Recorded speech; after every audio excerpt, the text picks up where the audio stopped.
ಶುಭ ಮುಹೂರ್ತದಲ್ಲಿ ನಮ್ಮ ಅಭ್ಯರ್ಥಿಗಳಾಗಿರುವಂತಹ ಹಿರಿಯರಾಗಿರ್ತಕ್ಕಂಥ ವೀರಣ್ಣ ಚರಂತಿಮಠ ಅವರು ತಮ್ಮ ನಾಮಪತ್ರವನ್ನ ಸಲ್ಲಿಸಿದ್ದಾರೆ. ಕೇಂದ್ರದ ಸಚಿವರಾಗಿರುವಂತಹ ಪ್ರಹ್ಲಾದ್ ಜೋಶಿಜಿ ಅವರು, ಮಾಜಿ ಮುಖ್ಯಮಂತ್ರಿಗಳಾಗಿರುವಂತಹ ಜಗದೀಶ್ ಶೆಟ್ಟರ್ ಅವರು, ಶ್ರೀರಾಮುಲು ಅವರು, ಗೋವಿಂದ ಕಾರಜೋಳ ಅವರು, ಅರವಿಂದ್ ಲಿಂಬಾವಳಿ ಅವರು, ಮುರುಗೇಶ್ ನಿರಾಣಿ ಅವರು, ಗದ್ದಿಗೌಡರು, PH ಪೂಜಾರ್ ಅವರು, ನಮ್ಮ JDS ಪಕ್ಷದ ಎಲ್ಲ ನಮ್ಮ ಹಿರಿಯ ಮುಖಂಡರು, ನಾಡಗೌಡರು ಕೂಡ ಬಂದಿದ್ದಾರೆ. ನಾರಾಯಣ ಸ್ವಾಮಿ ಬಾಂಡಿಗೆ ಅವರು ಕೂಡ ಇದ್ದಾರೆ.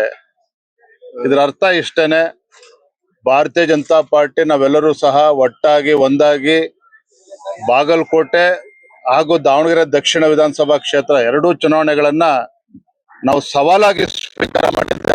ಎರಡೂ ಪಕ್ಷದ ಕಾರ್ಯಕರ್ತರು ಒಟ್ಟಾಗಿ ಒಂದಾಗಿ ಈ ದುಷ್ಟ ಕಾಂಗ್ರೆಸ್ ಸರ್ಕಾರದ ವಿರುದ್ಧ ನಾವು ಗೆದ್ದೇ ಗೆಲ್ಬೇಕು ಅನ್ನೋ ಒಂದು ಸಂಕಲ್ಪವನ್ನು ತೊಟ್ಟು ಅಖಾಡಕ್ಕಿಳಿದಿರುವಂತದ್ದು. ಮತ್ತೊಂದು ಕಡೆ ಈ ಕ್ಷೇತ್ರದ ಪ್ರಜ್ಞಾವಂತ ಮತದಾರರು ಬದಲಾವಣೆಯನ್ನ ಬಯಸ್ತಾ ಇದ್ದಾರೆ. ಮತ್ತೊಮ್ಮೆ ವೀರಣ್ಣ ಚರಂತಿಮಠ ಅವ್ರನ್ನ ಗೆಲ್ಲಿಸಲೇಬೇಕು ಅನ್ನೋ ಒಂದು ತೀರ್ಮಾನಕ್ಕೆ ಈಗಾಗಲೇ ಬಂದಿದ್ದಾರೆ. ಅದೇ ರೀತಿ ದಾವಣಗೆರೆಯಲ್ಲೂ ಕೂಡ ನಮ್ಮ ಅಭ್ಯರ್ಥಿಯ ಪರವಾಗಿ ಒಂದು ವಾತಾವರಣ ನಿರ್ಮಾಣ ಆಗಿದೆ. ಇಷ್ಟೇ ಹೇಳುವಂತದ್ದು, ಆಡಳಿತ ಪಕ್ಷ ಮಾನ್ಯ ಮುಖ್ಯಮಂತ್ರಿಗಳ ಆದಿಯಾಗಿ ಎಲ್ಲ ಸಚಿವ ಸಂಪುಟದ ಸದಸ್ಯರು ಇಲ್ಲಿ ಏನೇ ಬಂದು ಆಟ ಆಡಿದ್ರು ಸಹ ಇಲ್ಲಿ ಭಾರತೀಯ ಜನತಾ ಪಾರ್ಟಿಯ ಗೆಲುವನ್ನ ತಡೆಯೋದಕ್ಕೆ ಸಾಧ್ಯ ಇಲ್ಲ.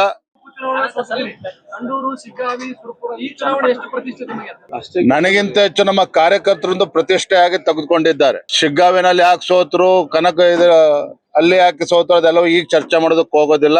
ಒಂದು ದಾವಣಗೆರೆಯಲ್ಲೂ ಕೂಡ ಒಂದು ಇತಿಹಾಸ ಸೃಷ್ಟಿ ಆಗ್ತದೆ ಭಾರತೀಯ ಜನತಾ ಪಾರ್ಟಿ ಗೆಲುವಿನ ಮುಖೇನ. ಬಾಗಲಕೋಟೆನಲ್ಲೂ ಸಹ ನಮ್ಮ ಚರಂತಿಮಠ ಸಾಹೇಬರು ಬಹಳ ದೊಡ್ಡ ಅಂತರದಲ್ಲಿ ಗೆಲ್ಲುವ ಮುಖೇನ ಒಂದು ಹೊಸ ದಾಖಲೆಯನ್ನ ಬರೆಯೋರಿದ್ದಾರೆ. Thank you.